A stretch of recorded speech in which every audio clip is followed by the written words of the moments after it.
আমি কিরকম ভাবে বেঁচে আছি তুই এসে দেখে যা নিখিলেশ।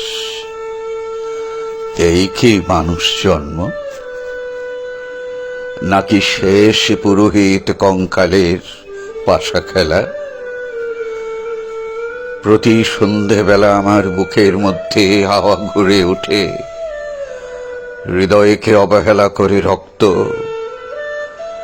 আমি মানুষের পায়ের কাছে কুকুর হয়ে বসে থাকি, তার ভেতরের কুকুরটা দেখব বলে। আমি আক্রোশে হেসে উঠি না, আমি ছাড় পোকার পাশে ছাড় পোকা হয়ে হাঁটি, মশা হয়ে উড়ি একদল মশার সঙ্গে। খাঁটি অন্ধকারে স্ত্রীলোকের কূপ মধ্যে ডুব দিয়ে দেখেছি দেশলাই জেলে।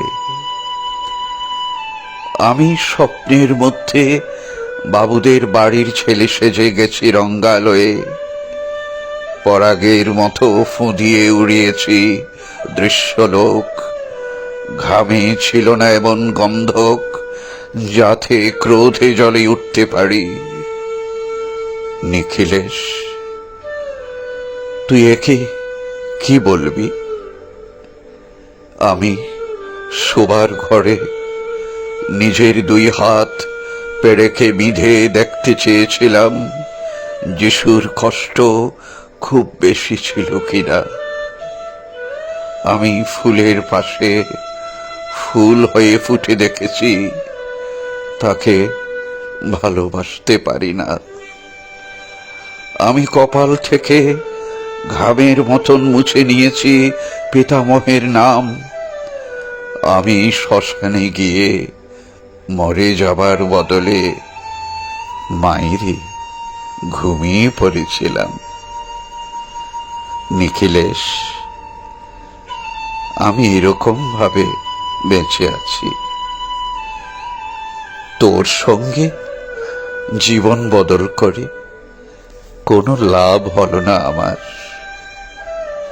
একই নদীর তরঙ্গে ছেলেবেলার মতো ডুব সাঁতার, অথবা চশমা বদলের মতো কয়েক মিনিট আলোড়ন, অথবা গভীর রাতে সঙ্গম নিরত দম্পতির পাশে শুয়ে পুনরায় জন্মভিক্ষা।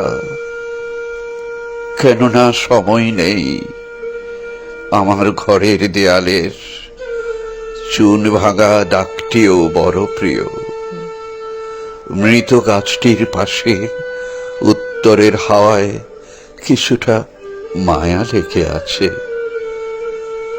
ভুল নাম ভুল স্বপ্ন থেকে বাইরে এসে দেখি উই পোকায় খেয়ে গেছে চিঠির বান্ডিল। তবু অক্লেশে হলুদকে হলুদ বলে ডাকতে পারি। আমি সর্বস্ব বন্ধক দিয়ে একবার একটি মুহূর্ত চেয়েছিলাম, একটি ব্যক্তিগত 0 আওয়ার। ইচ্ছে ছিল না জানাবার এই বিশেষ কথাটা তোকে, তবু ক্রমশই বেশি করে আসে শীত। রাতে এরকম জলতেষ্টা আর কখনো পেত না। রোজ অন্ধকার হাতড়ে টের পাই 3টে ইঁদুর। ইঁদুর নয়, মুশিক।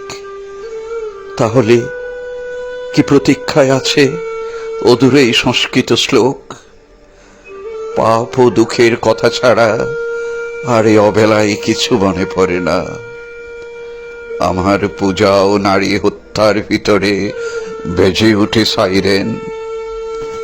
নিজের দুহাত যখন নিজেদের ইচ্ছে মতো কাজ করে, তখন মনে হয় ওরা সত্যিকারের।